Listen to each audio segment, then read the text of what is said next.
Hello အားလုံးပဲမင်္ဂလာပါဒီနေ့တော့ထမင်းစားလို့အရမ်းမိန်သေးတဲ့ငါ6ကြော်လေးကြော်ပြပါမယ်နော်အရင်ဦးဆုံးကြက်သွန်နီကြက်သွန်ဖြူကိုအခွင့်နှွာထားလိုက်မယ်ပေါ့နော်ပြီးရင်တော့ငါ6ကိုအချုံမုတ်စနွန်းမုတ်အယောင်တင်မုတ်ထည့်ပြီးတော့နယ်ထားလိုက်မယ်နော်နယ်ပြီးတော့နှက်ထားလိုက်မယ်ပေါ့ရတာတွေစိတ်ဝင်သွားအောင်လို့ပြီးရင်တော့ကြက်သွန်နီကိုပပလေးတွေလှီးကြက်သွန်ဖြူကိုလည်းထောင်းဖို့စီစဉ်ထားလိုက်ပေါ့နော်တခါတည်းပြီးရင်မြေပဲဆံပြမြေပဲဆံကိုလည်းအခုလိုမျိုးလေးအရန်တင်ထားလိုက်မယ်နော်ပြီးရင်တော့စီပွက်ပွက်ထဲမှာခုနအရသာနှက်ထားတဲ့ငါ6တွေကိုထည့်ပြီးတော့ရဲကျွတ်လာတဲ့အထိကြော်မယ်ဗျနော်6ကြော်လေးရဲကျွတ်လာပြီဆိုတော့အခုလိုမျိုးလေးစီစစ်ထားလိုက်ပဲပေါ့နော်ပြန်ကော်ပြီးရင်လှိထားတဲ့ကြက်သွန်နီကိုရဲကျွတ်လာတဲ့အထိကြော်မယ်ဗျနော်ကြက်သွန်နီကိုကြော်မယ်လှိမ့်မယ်နောက်ဆုံးကြက်သွန်နီလေးရွှေဝါရောင်တန်းလာတဲ့အထိကြော်မယ်ဗျနော်ကြက်သွန်နီလေးရွှေဝါရောင်တန်းလာပြီဆိုရင်တော့ခုနထောင်းထားတဲ့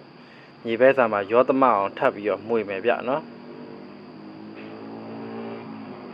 ကြက်သွန်နီနဲ့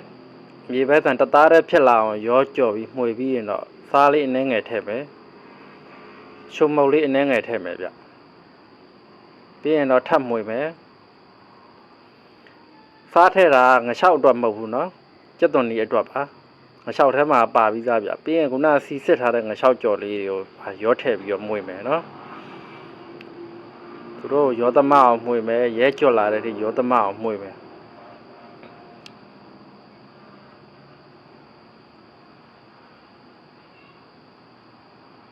ကြက်သွန်နီရဲ့ငါ6ရဲ့မြေပဲဆံရဲ့တသားတည်းဖြစ်လာပြီဆိုလို့ရှိရင်တော့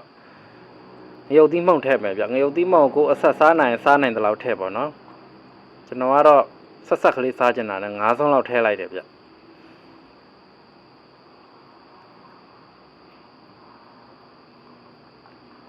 ရုပ်သီးမှုတ်ထည့်ပြီးလို့ရှိရင်ခုနထောင်းထားတဲ့ကြက်သွန်ဖြူလေးပါတခါတည်းရောမှုေလိုက်မယ်ဗျနော်သူတို့ရောသမအောင်မှုေပြီးတော့ငရုတ်သီးကလည်းကြက်လောက်တဲ့အနေထားရောက်ပြီးကြက်သွန်ဖြူကလည်းမှုေးပြီးတော့ကျွတ်လာပြီဆိုလို့ရှိရင်တော့အိုးချလို့ရပြီပေါ့နော်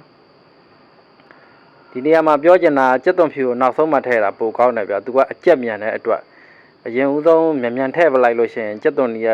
အရန်ကြက်ပြီးတူးသွားတတ်တယ်ဗျနော်ဒါဆိုရင်တော့စားလို့ကောင်းတဲ့ငါ6ကြော်လေးရပါပြီခင်ဗျာ